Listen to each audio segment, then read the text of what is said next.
Today I have something a bit quirky. This is NECA's 8-bit Godzilla figure as designed as he was seen in the NES game Monster of Monsters. For those of you who are not old like me and don't remember the NES, this was kind of an 8-bit game where you'd side scroll through levels, and then at the end of the levels you'd fight monsters, and there was kind of a map. If I'm doing my job right, there should be some gameplay up in the corner there. This is a Godzilla Redeco of their 1985 Godzilla, designed to kind of look like that game. I personally like it. I think it's a quirky idea, and they have done it with other figures, notably a Batman, which is has a purple outfit and blue skin, as seen in the Batman NES game, and I believe they've done it with the Predator and Alien as well, among others.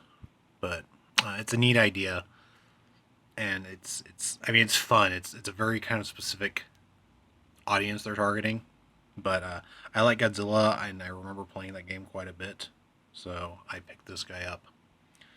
The first thing you'll notice is he is largely this kind of light blue tealish color, which is not what you normally see Godzilla looking like. But along the body there are patterns of an even lighter blue, and they're all square, like pixelated. This is the 8-bit theme.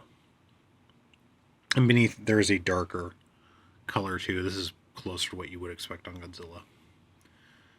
The fins, this is where the one thing they changed from the 85 mold. The dorsal fins are very, very large compared to that figure, and I'll show the figure off in a moment. But yeah, it's just huge fins. I like these. I hope if they do like a more 70s oriented Godzilla, they use something akin to these. You should be able to see here, it's got some red eyes. I think come off looking pretty good. And I'll get in posability in a minute too. We've got some, here, show this, tongue detail in there, and teeth, and everything all molded in. There's some nice shading on it too. Overall, he looks pretty darn good. I'll move down here. You also got painted claws on both the hands and the feet. And the one neat thing is the deco is similar, but is not exactly symmetrical. So on this side, you've got different bit patterns. Overall, it's pretty cool.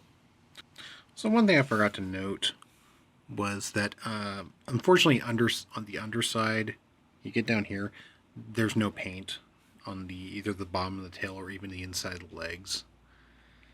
I don't know if this is for budgetary reasons or what, but it's a little disappointing. On the other hand, I'm not really gonna pose my Godzilla figure like doing this. Actually, I could see myself doing this just because of the that bit from Godzilla vs. Megalon, but it's a minor issue. Same thing with the inside of the arms. It's just totally the base coat, I guess. So yeah, it's like I said, a little disappointing, but not a huge deal. Again, on posability, as you can see, the mouth opens and closes.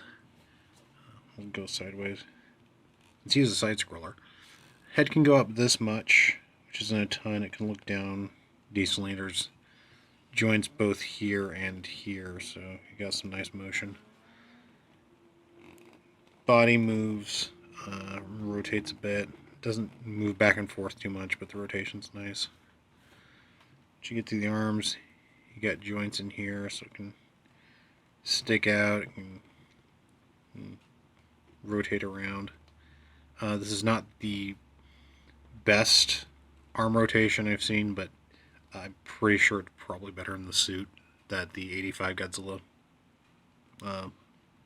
had. Got an elbow joint that does a little bit. Let's go fully straight there, which is kind of weird, and then in there, and then just up a little. And there's a rotation here too. The wrist is ball jointed, so it can twist around, it can move in and out. I will note on my 85 Godzilla, the wrist is a bit looser and tends to pop off. This one's fine, so it's probably just a specific figure issue. And so overall, the joints on this seem to move a bit easier than the ones on the 85 did as well. So I don't know if that's just my luck getting a kind of tight 85 figure, or this one is in general a bit looser. There's movement down here. You can't do a ton. Kind of go in, out a little bit, not huge amounts. And I can go back and forth.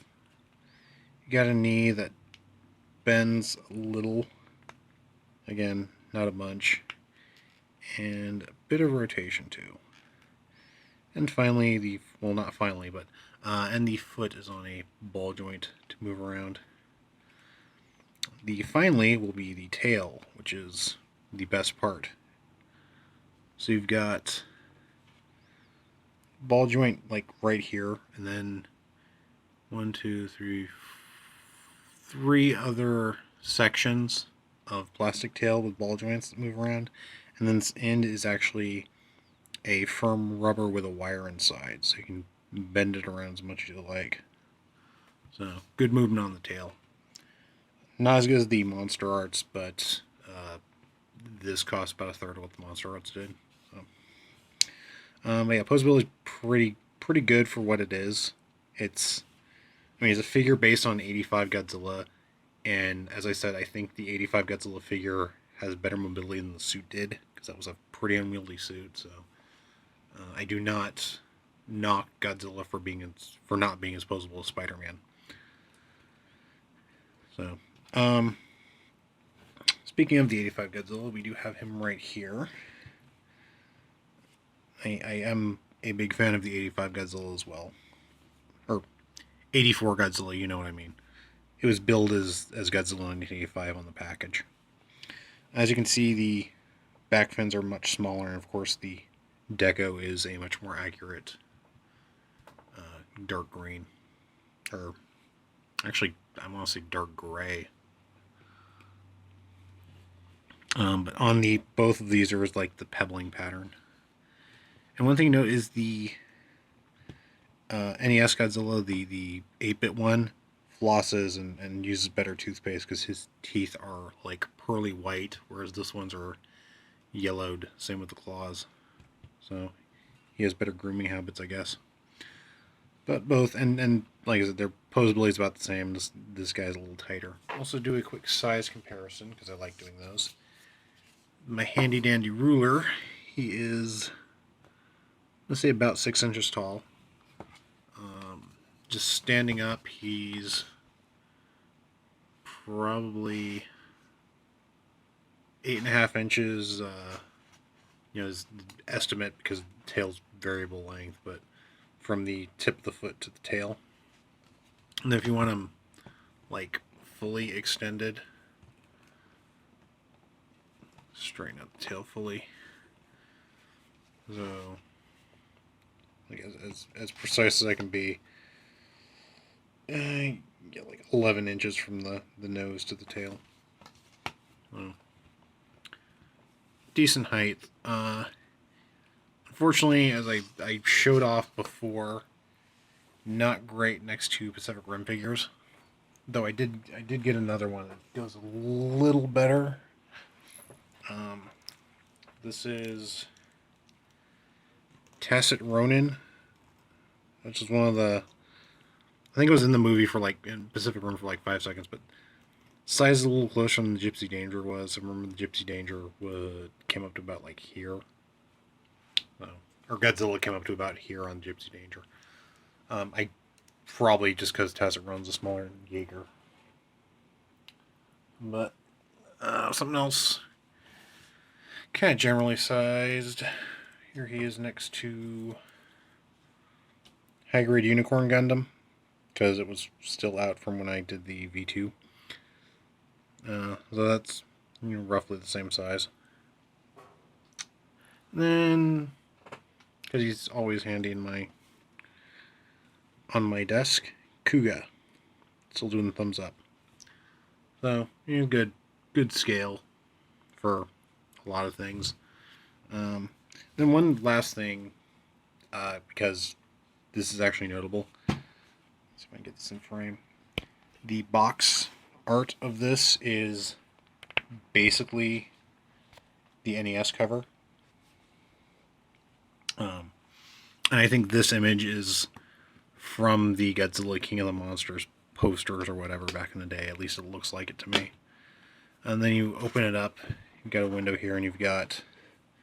This is the map screen. Like, Godzilla would move around, and every time he stopped, he'd have to do, however many stages he went through, and there'd be enemy monsters, which is pretty cool. And then in here, I don't know if I can show this pretty well, background for one of the side-scrolling stages, which is pretty neat. And of course the figure would be in here, but I took it out. And up top you've got his life meter and power, which was his atomic breath charge, and then scores and levels. Overall, like, I like the box. Even the back is an homage to the NES box. And again, if I'm doing my job right, there should be a picture of the NES box on here. But yeah, overall, I'm liking this figure. Like I said, it's a kind of a quirky niche that's filling.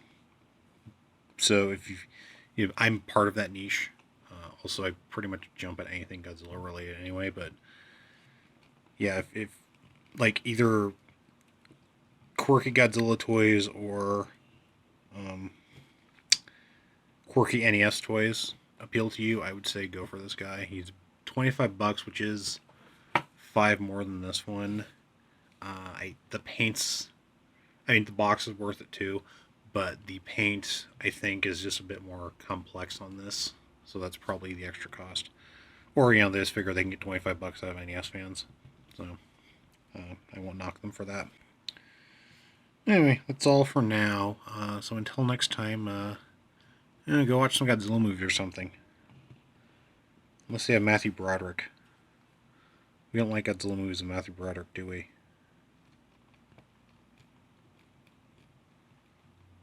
He shook his head.